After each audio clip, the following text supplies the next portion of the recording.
Hey, salut à tous, bienvenue dans cette nouvelle vidéo. Alors aujourd'hui évidemment, après Julien et après Quentin, eh bien c'est à mon tour de vous présenter mon top des meilleurs jeux de l'année 2021. Alors évidemment, premier avertissement, eh bien, dans ce top ne figurent que des jeux auxquels j'ai pu jouer cette année. Ça paraît logique, mais donc c'est pour ça que vous ne trouverez pas de fantastiques jeux comme Iki par exemple, Oltré ou les Ruines Pelnara qui sont d'ailleurs nommés à l'As d'Or. Eh bien, ils ne seront pas dans mon top vu que je n'ai pas eu l'occasion d'y jouer malheureusement, mais on s'y rattrapera. Avant de commencer le top, petit rappel donc du concours que l'on fait avec Julien et Quentin. Celui qui aura le moins bon top, ou en tout cas celui qui vous correspond le moins, aura un petit gage donné par celui qui aura le meilleur top. Et donc comment, c'est celui qui aura le moins de likes aura un gage donné par celui qui aura le plus de likes. Donc n'hésitez pas, pour être fair play quand même, à aller checker le top de Julien et de Quentin pour vous faire une idée et voilà, choisir le meilleur top et aller le liker. Mais évidemment, à l'inverse, si vous avez déjà liké les deux tops précédents, n'hésitez pas à peut-être changer votre choix après avoir vu mon top. Bon, après évidemment, je rigole quand même pour notre référencement. C'est très bon d'avoir des likes, donc n'hésitez pas à liker tous les tops si vous trouvez qui vous correspondent un petit peu. Bon, promis, on va bientôt attaquer le vif du sujet et commencer le classement, mais avant ça, je veux aussi vous prévenir de certains jeux qui ne seront pas présents. Ce sera tout ce qui est Legacy. Alors pourquoi? Parce que je trouve que l'expérience est fort différente, que c'est déjà dur de comparer un jeu Legacy d'un autre jeu, et surtout parce que dedans, je pensais notamment à Tainted Grail ou Vampire, qui sont sortis tout juste fin d'année 2020 déjà peut-être, et surtout je n'ai toujours pas fini leur campagne, et donc voilà, je n'évaluerai pas de jeu non fini. Pareil pour l'excellent Welcome to the Moon, qui est d'ailleurs top 1 de Julien, mais elle ne sera pas présente dans mon top, même si je l'ai adoré, parce que j'ai fait que 3 plateaux, et non, je dis, voilà, j'ai même pas fait l'expérience entière, et même pas le mode Legacy, donc je ne le rentre pas dans le top non plus. Bon, allez, trêve de bavardage, commençons par le numéro 6.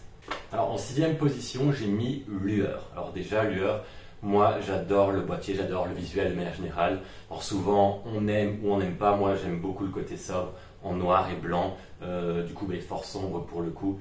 Et donc de quoi ça parle? En fait, il y a des créatures qui sont plongées dans un monde où toute lumière a disparu. Et donc on incarne ainsi un héros qui va devoir parcourir le monde pour retrouver des compagnons et surtout retrouver des lueurs pour ramener un peu de lumière dans la vie. Et donc concrètement, comment est-ce que l'on va jouer à Lueur? Eh bien, c'est assez simple. Au début de la partie, chaque joueur va choisir un héros. Et ce héros va être associé des dés que l'on aura de manière permanente pour toute la partie. Une fois que tous les joueurs ont choisi un héros de base, on va pouvoir commencer vraiment la partie. Donc il y a 8 tours de jeu. Et c'est très simple. À son tour, un joueur va choisir un compagnon qu'il recrute, puis ça va être aux autres joueurs. Alors un compagnon va recruter selon quels critères? Il y a plusieurs éléments. Il y a un pouvoir associé au compagnon et il y a aussi des dés associés au compagnon que l'on va pouvoir prendre. Les dés sont spécifiques, en fait, il y a un dé par élément. Donc, par exemple, il y a l'élément diamant. Donc, si je prends un dé diamant, il va y avoir 2 faces avec la ressource diamant dessus et une seule face pour toutes les autres ressources. On a aussi le dé eau avec le même principe, donc 2 faces eau et une face selon pour les autres ressources. Vous avez compris le principe. Donc, c'est pour ça que c'est aussi très important le choix du héros de départ, parce qu'ainsi je vais savoir que je vais avoir déjà, pour chaque tour, un dé eau par exemple. Et donc, c'est très important de choisir le héros qu'on recrute parce qu'on va pouvoir ainsi avoir de nouveaux dés. Quand tout le monde a choisi le nouveau héros qu'il a recruté, compagnon, pardon, on va lancer les dés en même temps et on va effectuer les actions. Alors les actions, il y en a plusieurs. Il y a le premier aspect qui est d'avancer sur un plateau commun. En fait, vous avez un plateau commun, vous avez différents camps qui vont apporter plusieurs lueurs et l'objectif va être d'aller dans le camp le plus éloigné pour gagner 20 lueurs en fin de partie. Comment on va pouvoir avancer dessus? En faisant des pas sur nos dés. Mais on peut aussi également avancer en faisant le symbole correspondant à la prochaine case, une des prochaines cases en tout cas, sur ce plateau. La deuxième possibilité est de combiner avec le pouvoir de nos compagnons pour gagner principalement des lueurs, faire d'autres effets. Donc par exemple, un compagnon va me dire, voilà, si j'ai 3 faces feu, je vais gagner, je dis n'importe quoi, 4 lueurs. Ce qui va être intéressant, c'est que plus tard dans la partie, je vais peut-être recruter un compagnon qui va me donner 7 lueurs en ayant 4 faces identiques. Et donc ainsi on va pouvoir combiner des cartes entre elles. Il y a aussi des effets qui sont appliqués si on n'a aucune face plante par exemple. Donc voilà, c'est vraiment très intéressant. Il faut bien préparer ainsi sa partie. Et donc tout en faisant attention d'avancer assez loin dans le plateau, en sachant qu'on peut utiliser des dés plusieurs fois. Seul petit bémol, c'est qu'il y a un système de lucioles à récolter en fait en fin de partie. Si on a autant de lucioles, au moins autant de lucioles que de personnages. On va remarquer 5 ou 10 points, je ne sais plus. En fait, ça s'avère anecdotique, parce que c'est assez facile de les avoir, surtout si on choisit un héros qui rapporte déjà des lucioles en début de partie. Et l'autre bémol, c'est que le plateau, comme j'ai dit, on va avancer ainsi dessus pour essayer d'atteindre le camp à 20 lueurs. Je trouve que c'est assez facile. Enfin, on se rend compte que les pas sont très importants, donc on va aller chercher des dés avec des pas et on atteint assez facilement le camp à 20 lueurs. Mais pour y remédier, il y a un deuxième plateau que je trouve excellent. En fait, là, on va avoir différentes îles, on va avoir plusieurs petits bateaux. Et là, on pourra atteindre plusieurs îles différentes. On n'aura pas un seul pion qui se battera sur le plateau. Et là, il faudra avoir soit que 2 ressources différentes au total pour pouvoir avancer d'une case à une autre, enfin d'une île à une autre. Il y en a un autre qui va nous demander d'avoir justement 3 ressources identiques, enfin ce genre de choses. Et donc là, il faudra vraiment plus faire attention à son lancer de dés pour pouvoir avancer sur les îles. Et là, chaque île où on va se trouver en fin de partie va nous rapporter les bonus. Donc je trouve ce plateau vraiment plus stratégique. Il apporte encore un réel plus. Et alors, j'ai beaucoup joué à 2 et je trouve que le mode 2 joueurs est très intéressant parce que quand on va recruter un compagnon, on va être amené aussi à en brûler un autre pour son adversaire. Et donc là, ça va être ainsi très très bloquant et on va vraiment faire attention en fait au jeu de l'autre. Donc ça contre un peu ce côté fort hasardeux aussi qu'il y a dans Lueur, qui est la raison, je pense, pourquoi il est seulement 6ème. Parce que voilà, si on n'a pas de chance dans le dé, on ne sait rien faire. Enfin, on peut relancer les dés, parce qu'il y a un peu de stop ou encore ainsi, on va perdre des points sur la piste de score pour relancer un ou plusieurs dés. Mais du coup, c'est très frustrant, ce qu'on va être ainsi à dire ah tant pis, je relance. Et si on n'a pas de chance, ça vient pas et on a perdu beaucoup de points, donc c'est très rageant. Mais voilà, Lueur, quand même un excellent jeu. En 5ème position, je mets Rift Force. Alors Rift Force, c'est un jeu de 2 joueurs. Vous allez avoir ainsi une frontière entre les 2 joueurs, un peu à la Shoten Totem. Mais en fait, c'est plutôt une faille. Il y a des créatures qui s'éveillent de cette faille après longtemps, qui vont appartenir à des guildes différentes. Les guildes vont représenter principalement des éléments. Il y a le feu, l'eau, il y a aussi la glace, l'ombre, la lumière. Donc voilà, c'est pour ça que je dis des sortes d'éléments. En début de partie, on va choisir 4 guildes chacun. Et puis, on va mélanger toutes les cartes associées à ces guildes. En fait, pour chaque guilde, on a un 5, un 6, on a des 5, des 6 et des 7. Je ne sais plus la répartition. Les 7 sont plus rares que les 6 qui sont plus rares que les 5. On mélange les tout, on pioche cette carte en main et puis on peut commencer à jouer. Alors à son tour, un joueur a le choix entre 3 actions différentes. La première est de jouer des cartes, donc les placer de son côté de la frontière pour se préparer au combat. Alors comment ça marche? On va pouvoir poser jusqu'à 3 cartes d'une même guilde, donc 3 cartes feu, 3 cartes glace, ou 3 cartes d'un même chiffre, donc un 5 plantes, un 5 ombre et un 5 diamant par exemple. Une deuxième possibilité est d'activer les cartes que l'on a placées devant nous. Donc attention, quand on le place, on n'active pas. Il y a une guilde qui a justement l'exception, la terre, on l'active au moment où on la joue. Donc pour activer le pouvoir, sinon il faut se défausser d'une carte de la main. Et là, même principe, si je me défausse d'une lumière, je vais pouvoir jouer jusqu'à 3 cartes lumière. Ou, donc si je joue un 5 lumière, donc soit je peux activer jusqu'à 3 cartes lumière, soit je peux activer jusqu'à 3 cartes 5. Donc un peu le même principe. Et la troisième action, on n'en fait qu'une à son tour, c'est de faire un contrôle. Mais qu'est-ce qu'on va faire?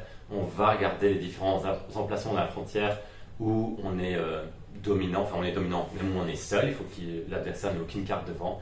Et là on va marquer un point de rift par case, enfin par territoire qu'on contrôle ainsi. Le but est d'en avoir 12 points de rift en fin de partie. Et on marque aussi des points de rift en détruisant des cartes adverses. Parce que oui, en fait, donc j'ai dit qu'on pouvait activer des cartes et ça va être quoi le principe, enfin, les pouvoirs activés, ça va être d'attaquer l'adversaire pour lui faire perdre des points de vie. Donc, par exemple, un 7 adverse à 7 points de vie, je dois lui faire 7 dégâts pour l'éliminer. Un 5, vous avez compris, il aura 5 dégâts à avoir pour l'éliminer. Et l'intérêt, ce qui est génial, c'est que c'est un jeu très simple et qui a beaucoup de réflexion parce qu'on va pouvoir combiner les éléments entre eux. Par exemple, j'aime beaucoup la plante parce qu'il va ainsi agripper des frontières adjacentes pour le mettre devant lui. Si on a bien préparé et que derrière on a mis un élément puncher, je vais dire, il peut lui mettre des dégâts derrière. Enfin, il y a vraiment de quoi combiner les éléments entre eux. Donc il y a de la place au hasard évidemment parce qu'avec les cartes qu'on pioche, donc il y a de l'opportunisme et ce jeu est très bien foutu. Je ne sais pas pourquoi il est 5ème parce que moi j'ai tout le temps perdu contre ma compagne, mais voilà, c'est quand même un jeu que j'adore, donc d'autant plus malgré que je perds, il est 5ème, donc comme quoi c'est un excellent jeu. En 4ème position, j'ai placé Gorinto. Alors ici on est sur un jeu, encore une couverture très sobre que j'adore personnellement, on est sur un jeu proche de l'abstrait en termes matériels, bien que la formation n'est pas parfaitement connue de tous les joueurs, donc c'est un jeu de 2 à 4 joueurs, c'est pas un jeu de 2 seulement. C'est un jeu sur lequel il va y avoir des tuiles élémentaires. Décidément, pour le moment, j'ai que des jeux avec des éléments, parce que dans l'univers, il y a des éléments, dans Rift Force aussi, et là aussi. Promis, c'est pas fait exprès, et après, je pense que ça sera tout. Donc, on a des tuiles élémentaires. Alors, il y a le feu, l'eau, l'air, la terre, et ils ont rajouté le néant, un 5e élément. Alors, il va y avoir 4 manches, 4 saisons en fait. Et en fait, c'est aussi très simple. En gros, il y a aussi beaucoup de jeux très simples. C'est ça que j'aime bien dans un jeu, c'est quand il est simple mais très malin. Et donc, il y a quand même plusieurs possibilités. Alors, comment on joue à Gorinto? À son tour, on va pouvoir prendre une tuile autour de la zone de jeu et pouvoir la jouer dans la ligne ou dans la colonne correspondante. Ce qui est vraiment malin, c'est que chaque élément a un comportement différent. Par exemple, si je joue une eau, je vais pouvoir récolter des ressources horizontalement. Enfin, je vais pouvoir prendre des tuiles horizontalement. Si je joue un feu, je vais pouvoir prendre verticalement. Si je prends le néant, ça va être en diagonale, enfin ainsi de suite. Et combien est-ce que je peux prendre de tuiles? Eh bien, je peux prendre une tuile plus le nombre de compétences que j'ai dans un élément. Et le nombre de compétences que j'ai, eh bien, c'est le nombre de tuiles que je possède déjà. Donc si, imaginons, j'ai déjà fait un tour de jeu, j'ai une tuile terre et une tuile eau, que je vais jouer une tuile eau, je vais pouvoir prendre jusqu'à 2 tuiles ainsi, donc horizontalement. Et donc, ben voilà, ce que j'adore déjà dans ce jeu, c'est qu'ainsi, on va pouvoir, il faut vraiment appréhender, il faut anticiper les tours, dire ok, là je vais essayer de prendre au moins une tuile eau, parce qu'après il y a beaucoup d'eau disponible et donc j'aurai au moins de compétences en eau. Et après l'adversaire, je vais éviter de lui laisser justement de l'eau aussi. Enfin, il y a vraiment plein de réflexions ainsi. C'est vraiment très très intéressant. Et donc, comment est-ce qu'on va choisir cette tuile? Ben, il y a 2 éléments qui vont apporter des points en fin de partie. Alors, en fin de chaque saison, on va marquer des points de mission. Par exemple, marquer autant de points que toutes vos tuiles paires, marquer le double de votre tuile du milieu, ainsi de suite. Voilà, c'est un jeu au matériel. Voilà, c'est un jeu ainsi très très intelligent. Petit bémol, c'est qu'en fait, petit bémol, moi j'aime bien, il y a beaucoup d'optimisation. En fait, il y a peu de place au. C'est un peu comme du sudoku. Enfin, il faut calculer son meilleur coup. À chaque tour, on sait calculer son meilleur coup, dire ok, je vais faire ça. Et donc ainsi, une erreur peut être fatale. Et au final, le gagnant, c'est celui qui n'a pas fait d'erreur du tout. Ou, il y a très peu de place à l'erreur dans ce jeu. Il faut se casser la tête pour en arriver à ce stade. Et ça reste un excellent jeu, mais effectivement, une erreur peut être vraiment fatale. En plus de ça, comme j'ai eu le Kickstarter, j'ai la petite extension Dragon, qui est en fait une tuile qui se comporte de la manière dont on veut. Donc au moment où on la joue, elle se comporte de la manière dont on veut, et au moment où on la récolte, on la met aussi dans la pile que l'on souhaite. En troisième position, je mets Explorers. Et oui, c'est mon jeu en commun avec Julien, donc comme quoi son top n'est pas mauvais du tout, en tout cas pour Explorers. Non, je rigole, je vais aussi citer Welcome to the Moon tantôt, qui est un jeu excellent évidemment. Donc dans Explorers, on est un aventurier qui explore une île, je pense, en tout cas un territoire qui va être formé de différentes régions. Donc il y a du sable, il y a de l'eau, il y a de la prairie. Et donc le but, ça va être quoi? En fait, ça va être un jeu à cocher. On va directement cocher des cases sur notre terrain de jeu. Donc chacun a un terrain de jeu individuel. C'est en fait 4 tuiles qui forment la région. Donc c'est bien, ça apporte déjà de la rejouabilité. Parce qu'on va placer les tuiles différemment d'une partie à une autre pour avoir des régions formées différemment. Alors il y a, c'est 3 ou 4 manches, et en fait à une manche il y a un joueur qui est le maître du jeu, je veux dire, il va prendre une tuile, et sur la tuile il y a 2 régions représentées d'une part et de l'autre, et il va la poser devant lui de sorte à ce qu'il dise ok, moi je prends la région de type maritime, je vous laisse la région de type sable, et à ce moment-là, on peut cocher 3 cases dans la région correspondante. Donc moi, si j'ai posé la région maritime de mon côté, je peux venir cocher jusqu'à 3 cases de mer et les autres 3 cases de sable. Et alors le but est d'atteindre certaines zones parce qu'à la fin de chaque manche, on va gagner des points. Il y a des points par rapport à des ressources, le poisson, la carotte, et la troisième, je ne l'aurai plus malheureusement. Et donc selon la version à laquelle vous jouez, parce qu'il y a une variante, eh ben, vous allez marquer des points. X points si vous avez juste une ressource, plus de points si vous en avez 2, et le maximum si vous avez coché 3 ressources. Au tour d'après, vous allez à nouveau pouvoir marquer des points de ressources, mais il faudra atteindre de nouvelles ressources. Mais il y a aussi d'autres manières de scorer. Il y a un système de village qu'il faut venir entourer. Il y a aussi des coffres que l'on va pouvoir ouvrir en récupérant les clés au préalable. Et là, ça va être une course avec les autres joueurs. Donc si j'ouvre un coffre en premier, j'ai marqué plus de points. Donc voilà, il faudra faire des choix. Il faudra se dire, tiens, là, je veux absolument mettre les ressources, mais du coup, peut-être que je m'y éparpille un peu trop. Tant pis, je vais laisser un peu le coffre. Donc voilà, on peut pas tout faire. Et on va vraiment faire attention au jeu des autres pour le coup aussi, au moment de choisir la phase de Satui. Voilà, c'est un jeu vraiment que j'aime beaucoup. On aime bien les jeux à cocher de notre côté. Et Explorer, c'était une très chouette découverte. En plus, comme je dis, il y a de la rejouabilité parce que on va changer les régions, il y a des missions différentes. Et c'est un jeu, si on va comment être plongé dedans, il faut se casser la tête et se dire ah mais si je vais là-bas, après ça va être dur d'atteindre la zone opposée. Enfin voilà, c'est vraiment un jeu que je vous recommande aussi très fortement et qui est donc le premier jeu sur le podium. En deuxième place, je mets Fantasy Realms. Alors bon, on peut dire que j'ai un peu triché parce que j'ai l'édition 2019 en main et je l'ai mis dans mon top parce que oui, il y a une réédition en 2021. Parce que c'est un jeu de 2021, bon, en tout cas je trouve qu'il a surtout fait parler de lui en 2021, donc c'est pour ça que je trouvais légitime de le mettre dans ce top. Alors Fantasy Realms, vous connaissez, ça me connaît, c'est le genre de jeu que j'aime vraiment beaucoup, où il y a très peu de règles, mais plein de possibilités, donc je trouve ça hyper malin. Fantasy Realms, alors je vais expliquer la version de 3 à 6 joueurs, parce qu'elle est différente de la version 1 2. À votre tour, vous allez piocher une carte, vous allez rajouter à votre main, et vous allez en défausser une. Soit celle que vous venez piocher, ou soit une autre. Alors le but va être d'avoir la meilleure main en fin de partie, la main qui apporte le plus de points. Alors comment on va marquer les points? On marque les points en combinant les cartes entre elles.